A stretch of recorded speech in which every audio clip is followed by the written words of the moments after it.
This last one is super important, and it's probably the one that I stand by the most, and it's taking. Hello everyone, welcome to another video. I'm so excited to be here with you guys again. Thanks for showing so much love in the previous videos, and let's get into it. Today we'll be doing another step-by-step guide, and today's topic is how you can become a better trader. I really do think that these tips and tricks can help you become an exponentially better trader, so I do recommend sticking around to the end so that you can learn these tactics and implement them in your trading. Also, just another disclaimer, I say this in most of my videos, but just remember I'm not a legal registered financial advisor, so do take whatever I say with a grain of salt, and let's get into the rest of the video. So the first step that I want to share with y'all is practice, practice, and practice. If this means using fake money until you're comfortable using real money, please do that, especially with options and penny stocks, as they are insanely volatile and could end up losing you a lot of money if you do not know what you're doing and not fully confident in your ability yet. Using fake money will hurt much less than using real money, and even when you do start introducing real money into your trading, starting off small is very, very recommended, as it'll allow you to build your confidence and your fundamental and technical analysis and help you get your emotions under control and build that discipline as a trader. Practicing, whether it's with the fake money or real money, will only help you confirm and strengthen your strategies as a trader and help keep those emotions in check so that you can introduce more capital and skill into bigger positions as you learn more and as you get more confident in your trading.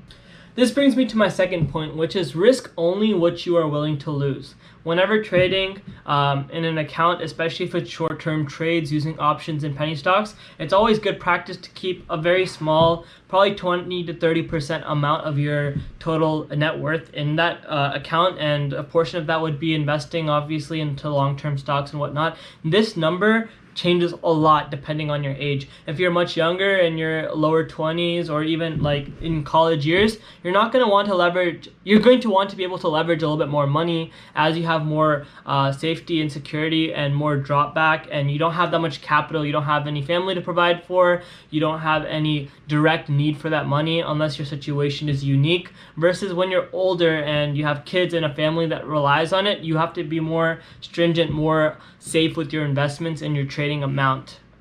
And when I say amount, it's not a dollar amount, it's more of a percentage of your entire net worth or your entire portfolio. My third step in becoming a better trader is using stop losses, and a lot of beginners try to avoid using stop losses, saying that they will mentally exit a stock or a particular trade, option, whatever it is, whenever it hits a certain price point. But as we know, even myself, when I was a new trader, will keep on lowering that amount. So let's say that the stocks, you're gonna exit when the stock comes down to 30, but when it hits 30, you're like, no, it can go to 25. I'm really comfortable with that. And then when it goes to 25, you're like, ugh, man, I can do 20, and it just keeps on going down, and that's how you lose a lot of money. So having defined stop losses, whether that's using Fibonacci retracements or using just simple support and resistance levels in your trading, whatever your strategy demands, using that to have strategic profit-taking levels and stop losses so that you can maximize your gains and minimize your downside. The traders that are successful in the markets are ones who do keep their losses small. It's not like all those traders who are successful are having always positive gains. They're having losses too, but the idea is to keep them small and using discipline to enforce that. Like, let's say for example you have 3 trades. 2 of them are profitable, 1 of them's not, and that's about a 66% win rate, which is fairly good. And let's say those 2 are 20 to 30% gains on day trades or swing trades, whatever it is, and the loss that you took is only 5%. Your gains will tremendously outweigh your losses, and this is essentially how traders win in the stock market. A lot of people lose, and it's because they can't keep their discipline right with their stop loss levels and their profit taking levels. They make their profit taking levels too low and their stop losses too far down. And this is exactly the opposite of what you want to do, because let's say that you are a trader, a beginner trader, and you have 3 trades. Let's say 2 of them are profitable. Let's say that you took your profits too early, you took 5 to 10% gains, but your loss was 40%. So your one loss outweighs the gain from the other 2 trades, and this effectively puts you in the negative. So this is why it's very crucial to have those in place. Speaking about trading strategies, this brings me to my next point, which is having a strategy. And like I mentioned in one of my previous videos, blindly buying the dip is not considered a trading strategy. I've gone over some that I've used myself. I personally use support and resistance with using fib levels, and it's one that works for me. Maybe I'll make a video in the future covering exactly that strategy, and I know we do cover a lot of that in our live trading sessions, and I'll link one up there so that you can check it out whenever you can. And that goes through a stock analysis on how we look at stocks and make our watch list for the week and day-to-day movements using these different strategies in our trading to find the best place for us to trade. This last one is super important, and it's probably the one that I stand by the most, and it's taking out money periodically.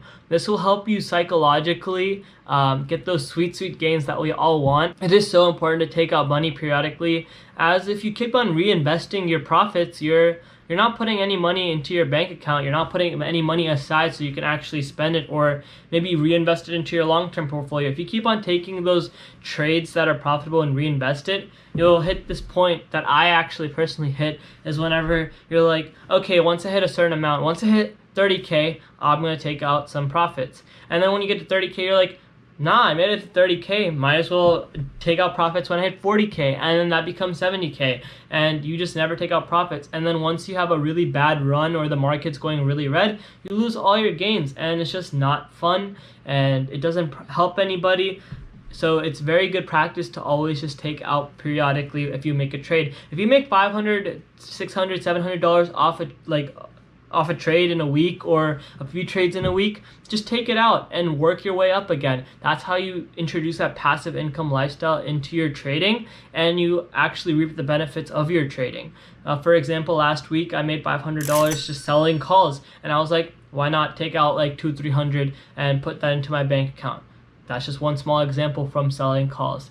And that's something I can talk a little bit more on the channel, but selling calls is a really nice way to introduce passive income into your portfolio and to your net worth. That being said, this basically wraps up the video. I know it was a little short, but hopefully you learned a lot and found some utility in some of the examples I shared. I'm happy to continue to make these videos for you guys as long as you guys show support, so do like and subscribe if you would like more content in the future, and do hit that notification bell if you would like to be notified whenever we do drop videos. Any questions that you have, please leave them down below. I comment back to every single person that comments on these videos, so please do use me as a resource, and I can give you any knowledge that I can, and I'm simple here just to educate y'all, and this channel is for you. So with that being said, have an amazing day, and I'll see you guys next week.